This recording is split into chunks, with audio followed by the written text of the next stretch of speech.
Hello guys, আজি আমি আহি আছো এটা নতুন ভিডিঅ'ৰ কাৰণে। এটা নতুন পৰিৱেশ আপোনালোকক দেখাম আমাৰ চেনেলটোৰ জৰিয়তে। আমি আমাৰ চেনেলটোত এজন ছাবস্ক্ৰাইবাৰ অনুৰোধ মৰ্মে আমি আজি এটা ভিডিঅ' দেখাবলৈ আপোনালোকক চেষ্টা কৰিম। আপোনালোকে নিশ্চয় ভিডিঅ'টো চাব। গতিকে যদি ভিডিঅ'টো ভাল লাগে তেনেহ'লে লাইক আৰু কমেণ্ট কৰি আমাক উৎসাহ যোগাব। হয়, এইখনে হ'ল আমাৰ মহামতী সেৱাশ্ৰম। ইয়াৰ এখন হ'ল মেইন দুৱাৰখনত বহুত ধুনীয়াকৈ সজোৱা আছে, বহুত ধুনীয়াকৈ বনাইছে। আপোনালোকে চাব পাৰে দুফালে দুটা সিংহ দেখুওৱা গৈছে আৰু মাজতে গৰুৰ পুখুৰী এখন আছে, ওপৰত এখন শৰাই আছে। তাৰপিছতে গেটখনো বহুত ধুনীয়াকৈ বনাইছে। ভিতৰ ভাগত মন্দিৰ ভাগো আছে। মন্দিৰ ভাগো ইমান ধুনীয়াকৈ সজাইছে, আপোনালোকে দেখিব। এয়া হ'ল শিমলুগুৰিৰ যি চেণ্টাৰ আছে, এই চেণ্টাৰৰ পৰা আপোনাৰ 50 মিটাৰমান ভিতৰত আছে এখন আশ্ৰম। এই আশ্ৰমৰ আমি দুৱাৰেদি সোমাই আহিছোঁ, মেইন দুৱাৰেদি। আহি আমি আপোনাৰ অলপ পিছতে এটা মন্দিৰ আছে। বৰ্তমান হয়তো মন্দিৰটো আমি দেখাত বন্ধ নিচিনা দেখিছোঁ। চব সময়তে ইয়ালৈ আপোনাৰ ভক্তসকল নাহে। এটা আশ্ৰম যে ইয়াৰ কাষতে দেখিছোঁ আমি স্মৃতিসৌধ, পুনৰাম বসুমতাৰীদেৱে মহামতী সেৱাশ্ৰম প্ৰতিষ্ঠাতা।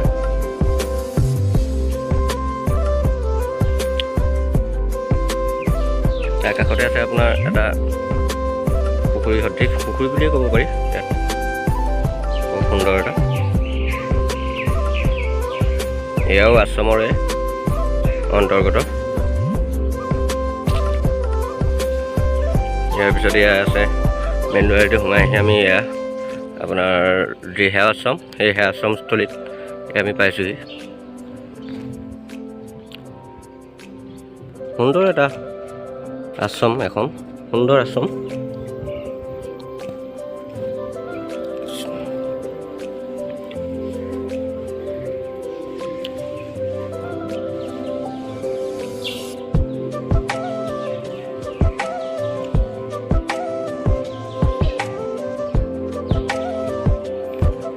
এয়া দেখিছে, এই আশ্ৰমখন স্থাপিত 1969 চনতে।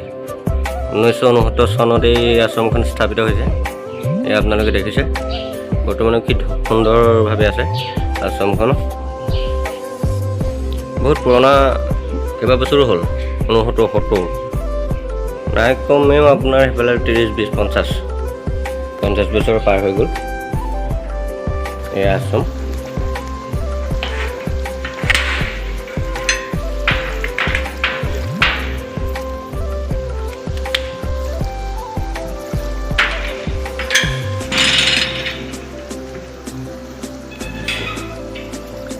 এই আশ্ৰমৰ ভিতৰত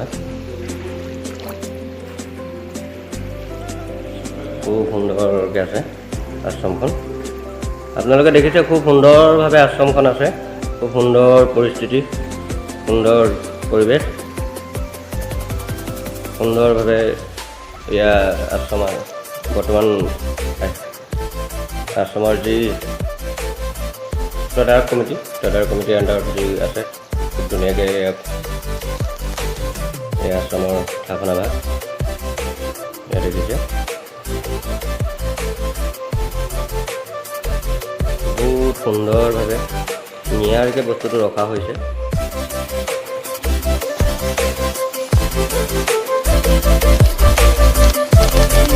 কেতিয়াবা আহিলে ইয়াত দেখিব, বহুত সুন্দৰ পৰিৱেশ আছে আশ্ৰমখনত। গোটেই কিনাৰে কিনাৰে বহুত ধুনীয়াকৈ ফুলে সজোৱা আছে, ফুল আছে। ইয়াত আপোনালোকে দেখিছে ইমান ধুনীয়া এটা পৰিৱেশ। এয়া আমি বাহিৰখন দেখাইছোঁ। আমি প্ৰথম অৱস্থাত আপোনালোকক সেয়া ভিতৰখন দেখুওৱাৰ পিছত এয়া হৈ গ'ল আপোনাৰ বাহিৰখন, বাহিৰৰ এলেকাটো। ইয়াত আশ্ৰমৰ বাহিৰত এটা ডাঙৰকৈ হেৰি বনোৱা আছে। গতিকে আপোনালোকে ইয়াত চাওক, লক্ষ্য কৰক, পৰিৱেশটো বহুত সুন্দৰ লাগে। আশ্ৰমৰ ভিতৰ ভাগলৈ বহুত ধুনীয়াকৈ আপোনাৰ সজাইছে, বহুত ধুনীয়াকৈ পৰিৱেশ নিকাপ। ইয়াত কোনো মানে স্বচ্ছ ভাৰতৰ নিচিনা ধৰণে আপোনাৰ হেৰি আছে, পৰিষ্কাৰ পৰিচ্ছন্নতা কৰি ৰাখিছে। গতিকে আপোনালোকে দেখিছে এখন আশ্ৰম। এই আশ্ৰমত বিভিন্ন অনুষ্ঠান হয়। আশ্ৰমখনত বহুত দূৰৰ পৰা ভক্তগণো আহে। গতিকে এই আশ্ৰমখন বহুত ধুনীয়া পৰিৱেশ। আপোনালোকে কেতিয়াবা আহিলে চাব।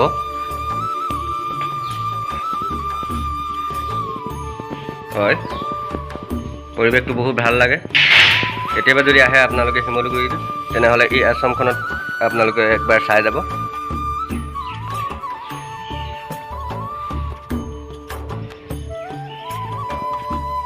বাটচৰাৰ পৰা ভিতৰলৈ বহুতকণ দূৰ, গতিকে আপোনালোকে দেখিছে চাগে।